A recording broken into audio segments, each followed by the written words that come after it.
Una sa lahat ay maraming salamat sa inyong pagdalo, sa pagbigay ng panahon para sumuporta po sa alyansa ng Bagong Pilipinas. So in other words, ito po ay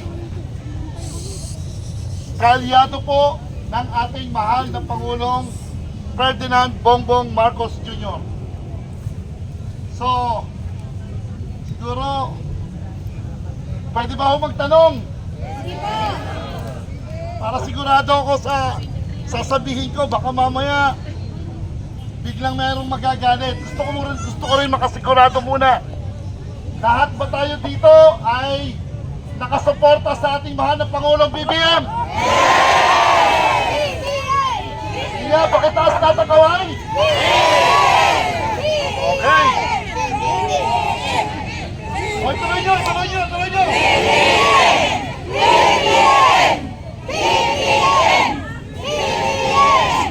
Okay, maraming salamat. At least sigurado po ako na walang sniper dito. Baka mamaya bigla akong tumumba. May susugod sa akin dito. So again, maraming salamat dahil lahat tayo ay nakalinya, nakasuporta sa ating mahal na Pangulong BBM. Unang-una sa lahat, bakit po tayo nandito? Siyempre po, merong grand rally yung alyansa ng Bagong Pilipinas. So, meaning, itong alyansa po, ay ito po yung nirerekomenda ng ating mahal na Pangulong BBM na ating ihalal sa darating na eleksyon. Straight alyansa. Maliwanag po? Alam niyo naman po kung sino ang mga alyansa. Nakita niyo po sila kanina. Sigurado kayo? Baka naman natutulog kayo. O bakit meron mga nakangiti dyan? O baka naman namamasyal kayo sa mall. Okay. So, klaro-klaro po ang kahilingan ng ating mahal na Pangulong BBM. Straight alyansa. Kami rin po, nung binigay po ang mga pangalan ng alyansa, meron din pong konting pag-aalinlangan. Una, nakakatiyak ba tayo na ang mga ito ay hindi traidor? Ang mga ito ba ay hindi baliktarin? Hindi ba ito mga balimbing? Sa madalit salita, naniniwala po kayo kay BBM, tama? Ako rin po naniniwala kay BBM. So, dahil wisdom po yun ang ating Yan. Palakpakan natin si Archie at naisipan niya. Okay. Asan na ba ako kanina? Okay. Okay. Dahil naniniwala rin po ko kay mahal na Pangulong BBM, sabi ko, pinag-aralan nila ito. Tama? Matalino ang ating mahal na Pangulong BBM. At I believe, bago po nabuo ang alyansa, ay nagkaroon po ng matinding covenant. But at the end of the day, hindi pa rin tayo nakakatiyak kung 100% talaga ang kanilang loyalty and commitment sa ating mahal na Pangulo at sa ating mahal na bayan. So, kahit naman anong organisasyon, walang perfect organization. Tama? Kahit sa pamilya, mayroong problema ang miyembro ng pamilya. So, ang pwede lang po natin magawa sa ngayon ay magtiwala.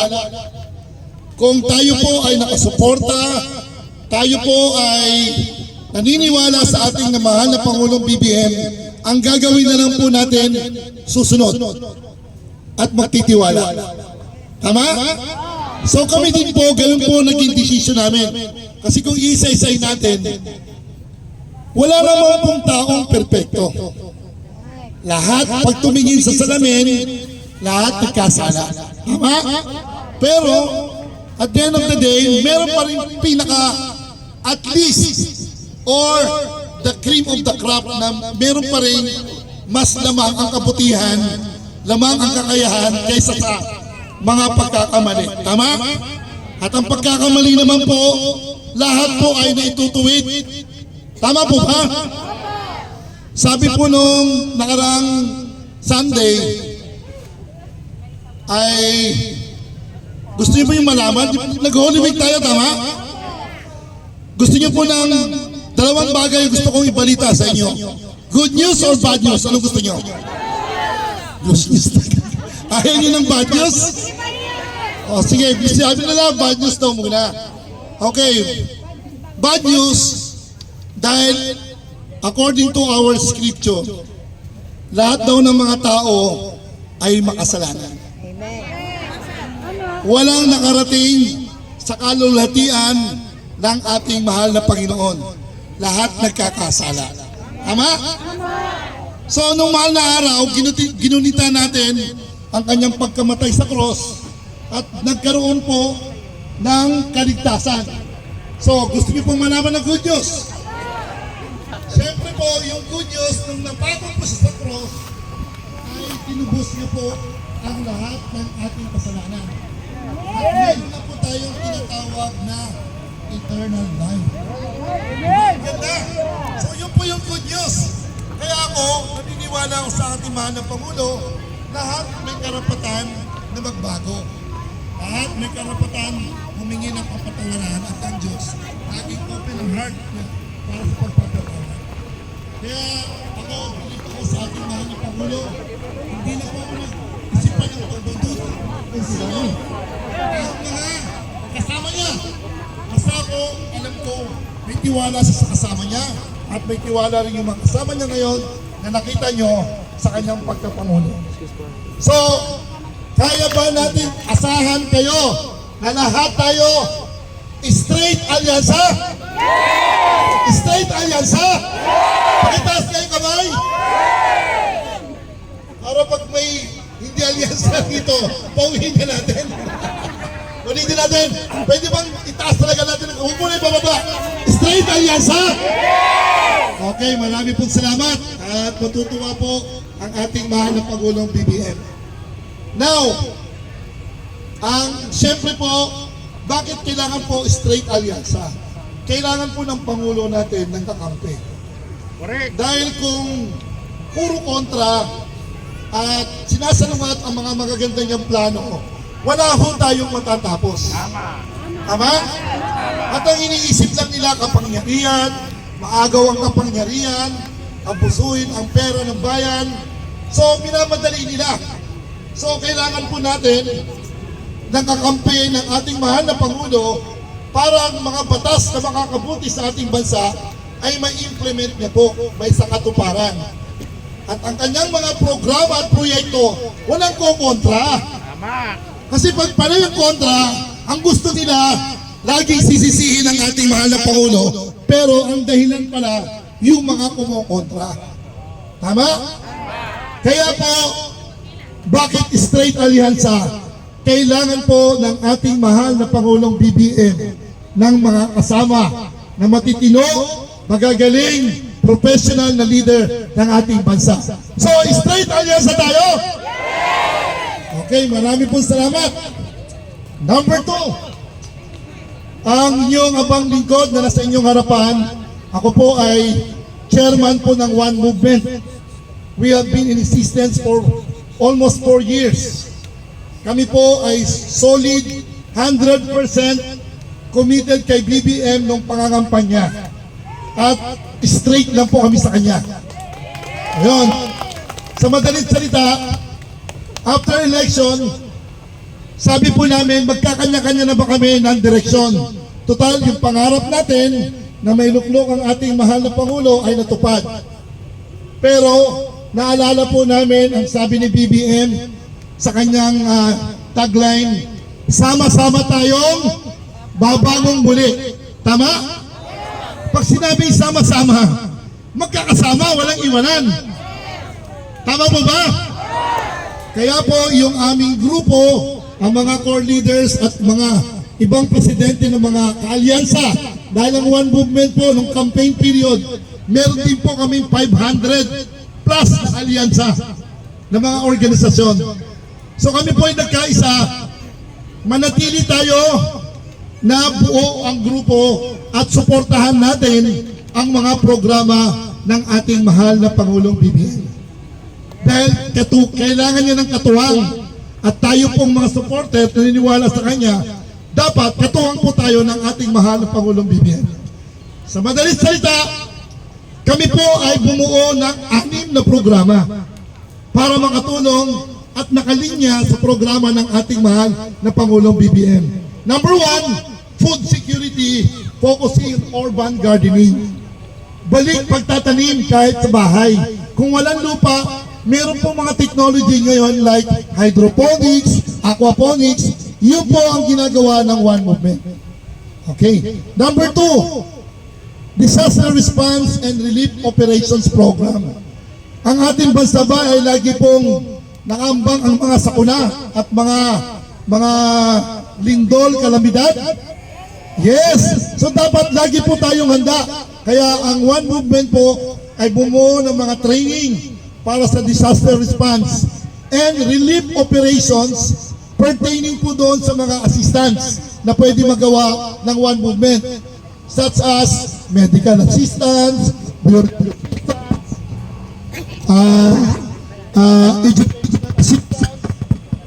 tupad. Okay. Humaan mo yung ano. So, in other words, lobat na ba? Ano na lang? Okay, hello? Narinig niyo po ako? So yun, marami pong mga assistance na pinoprovide namin for more than 3 years. At doon po kami naging successful dahil ang role po ng One Movement ay para po kaming channel, take note the word. Kami po yung tagapamagitan between the national government and the people's organization.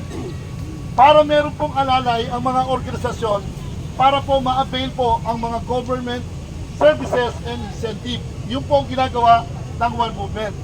And number 3, providing skills and livelihood. Marami po kaming training dahil tayo po ay haligi ng ating mahal na Pangulong BBM. Pag kami po ay lumapit sa mga ahensya ng gobyerno, kami po ay pinapakinggan. Dahil ang opisina po ng One Movement ay nandun po sa Bagong Pilipinas Headquarters sa Manila. So pinakikinggan po kami. And then, bantay komunidad para sumbungan ng bayan. Parang Malacanang Action Center. Meron din po tayong ganon. And moral recovery and spiritual enhancement program. And number 6, last but not the least, environmental protection program. Napaka seryoso po ng buong One Movement sa pagtatanim. At ang aming flagship project po ay magtanim po ng 1 million trees sa kahabaan po ng Sierra Madre Mountain Range. Alam niyo po ba kung nasaan ang Sierra Madre? Oh, naghahalangan kayo. Ang Sierra Madre po ay 540 kilometers stretch all the way from Cagayan Valley up to Quezon Province. 10 probinsya po ang sinasakop ng Sierra Madre. Akala ko ang Sierra Madre Laguna lang. Yung pala, 10 probinsya. So to cut the long story short, ay nagtanim po kami dyan. Seryoso. At binakita namin sa mahal na Pangulong BBM na kami ay nagtatanim, kaya po na-endorse po kami na mabigyan ng 1,000 hectares per province po para pagtataniman. For 25 years plus another 25 years. On the process po siya. Pero meron na po kaming mga lugar, katulad po sa Kalumay, meron kaming partnership sa mga dumagat. Tuloy-tuloy po yung pagtatanim po namin. Ilang ektarya po doon ang minimaintain ng One Movement. So yun po yung 6 na programa, kahit papaano po, meron po kaming naiambag at naitulong sa ating mahal na Pangulong BBM at sa ating gobyerno. Now, ano po yung connection? Bilang NGO, non-government organization, kami po ay kusang loob na ginagawa po namin ang mga tungkulin na yon nang walang bayad. But at this point of time, by God's grace and divine intervention, ang iyong abang lingkod po ay nabigyan po ng pagkakataon na maging nominee po ng party list. At ang party list na po to ay tinatawag pong Bagong Pilipinas Party List. Salamat po. So,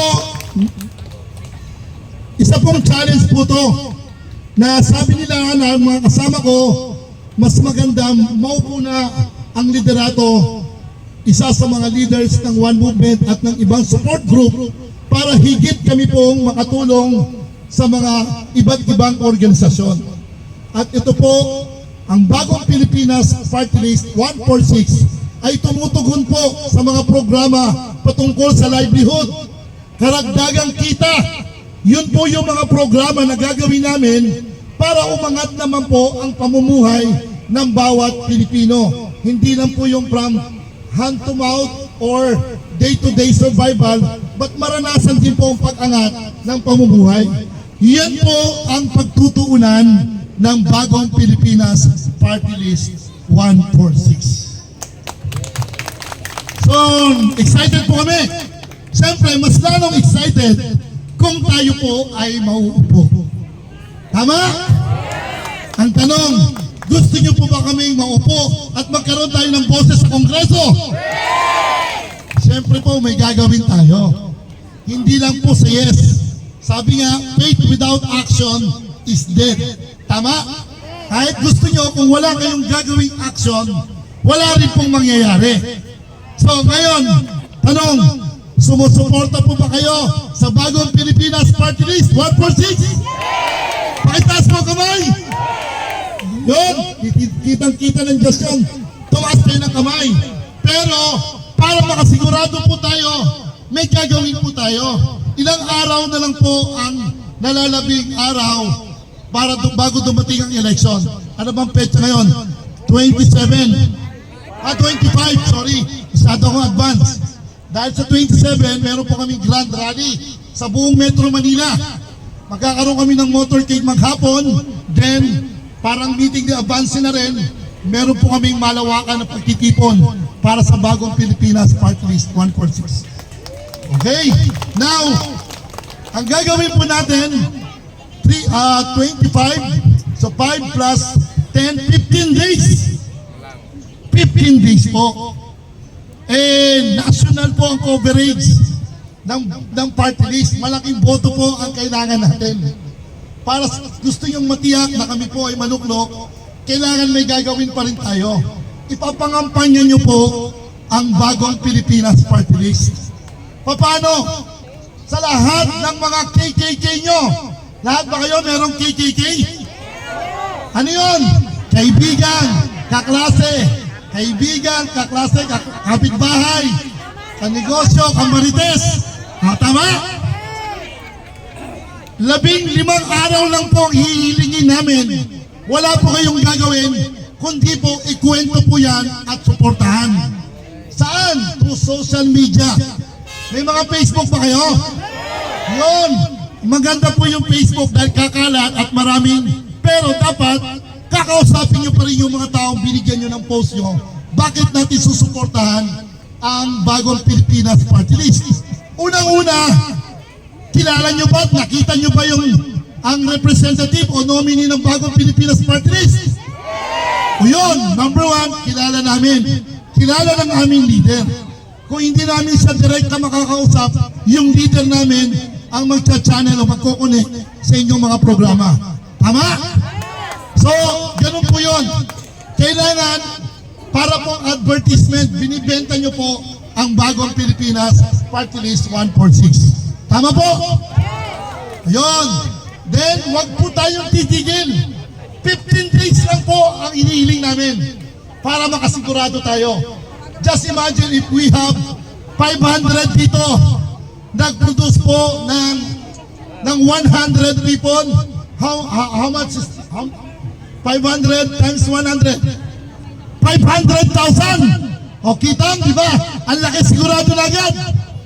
Para po mas matibay at malakas po ang pwersa ng Bagong Pilipinas Party List 146, kailangan po hindi lang 500,000, paabutin po natin ng 1.2 to 1.5 million para po 3 congressman ang papasok. Mas malakas ang pwersa. mas marami tayong matutulungan. Tama? Ang tanong, kaya po ba natin gawin yon? Pakitaas ulit yung kamay. Oh, God is watching you, ha? Nakita kayo ng Diyos. May gagawin kayo mula mamaya hanggang sa susunod na 15 araw. Okay po ba yun? Okay yun, para po magandang tingnan. Ako po ay sisigaw. Huwag po kayong mag-alala. At meron po kami konting panubag-loob na ating dinner ngayon. O, di ba? Meron pong nag-support. Hanggang dyan na po. Dyan. Okay, ganito. Sisigaw lang po ako ng Bagong Pilipinas Party List. Ang sagot nyo ay 146. Gandaan natin, ha? Okay, ready? Bagong Pilipinas Party List! 146! May hina. Hindi tayo mananalo dito. Dapat 100%. Di ba? Dapat 100%. Ibigay na po natin yung todo. Para 100% po yung energy. Para yung makakarinig nito, buong Pangasinan, mayayanig sila, sasama na rin sila sa atin. Okay? O, ulitin natin. Ready na ba kayo? Bagong Pilipinas Party List! 146! Bagong Pilipinas Party List! 146! Bagong Pilipinas Party List! 146! Marami pong salamat sa inyo and God bless po sa pag-uwi nyo.